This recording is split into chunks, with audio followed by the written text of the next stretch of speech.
আজকে আপনাদের সাথে আমার এই ছোট্ট পেজের একটা এক্সপিরিয়েন্স শেয়ার করব, যেটা আমার এই ২ বছরের একটা অভিজ্ঞতা। তো আমি আমার এই ২ বছরের জার্নিতে আমি অনেক কিছু দেখেছি। আমি আমার এই কাজের ছোটোখাটো প্রত্যেকটা ব্যাপার আমার পেজে শেয়ার করি। তো যেহেতু আমি ২ বছর কাজ করছি, সে অনুযায়ী আমার পেজে ফলোয়ার্স একদমই কম। তো অনেকেই এইজন্য আমাকে নক দেয় যে আমি পেজে বুস্ট করাবো কিনা বা পেজে প্রমোট করাবো কিনা। তো এগুলো একদম স্বাভাবিক। তো যেহেতু অনেকেই মেসেজ দেয়, তো আমি আসলে কথা বলার ট্রাই করি যে মানে কিভাবে কি করলে আসলে আমার পেজের জন্য ভালো হবে, যেহেতু আমি একদম জিরো এক্সপিরিয়েন্স নিয়ে কাজ শুরু করেছিলাম। তো অনেকের সাথে কথা বলে বুঝতে পারলাম যে তারা এইভাবে প্রমোট করবে যে আমি কেক পাঠাবো, তারা সেটার একটা ভিডিও করে দিবে এবং তারা প্রমোট করে দিবে। খুবই ভালো, আমার কাছে ব্যাপারটা ভালো লাগছে। তো সচরাচর যেটা করা হয়, আমি তাদের পেজের লিঙ্ক চাইলাম, তাদের কাজের এক্সপিরিয়েন্স জিজ্ঞেস করলাম, কারোর সাথে কাজ করেছে কিনা সেটা জানতে চাইলাম।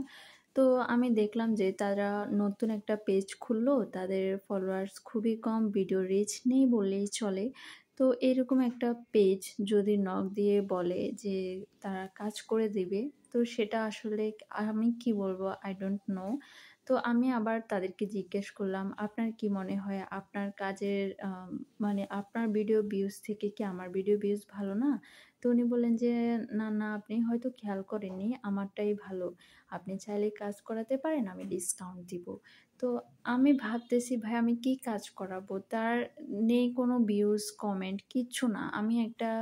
আমি কাজ করালে আমার এখানে বেনিফিটটা কি হবে? এই হচ্ছে অবস্থা। যাদেরকে কেক পাঠাতে পারবো না আবার তাদেরকে টাকা দিতে হবে।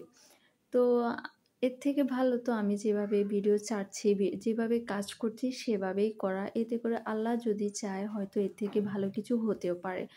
তো একটা পেজ খুলে আপনি কয়েকটা ভিডিও ছাড়লে যে আপনি অন্যের পেজের প্রমোশন করতে পারবেন, ব্যাপারটা কিন্তু এমন না। আসলে আপনার কাজের কোয়ালিটিও ভালো হতে হবে, আপনার পেজে রিচ থাকতে হবে। তারপর অন্যজন আপনাকে দিয়ে অবশ্যই কাজ করাবে। এতে করে আপনি অন্যের পেজে নক দিয়ে বলতে হবে না কাজ করানোর কথা।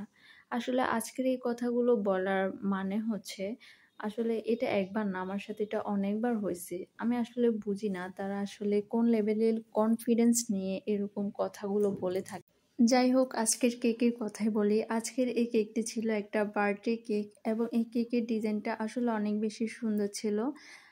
লাভ চকলেটগুলো দেওয়ার পর এখানে কেকের মানে পুরো লুকটাই চেঞ্জ হয়ে যায়। আর এই কেকটা আসলে আমি এর আগেও কয়েকটা পেজে দেখেছি, বাট করা হয়নি। এটাই আমার প্রথমবার করা এবং কেকের কাজটা করে আমি সত্যিই স্যাটিসফাইড, কারণ এই কেকটা আমার কাছেও পার্সোনালি অনেক বেশি ভালো লেগেছে এবং ক্লায়েন্ট আপুও অনেক ভালো একটা রিভিউ দিয়েছে।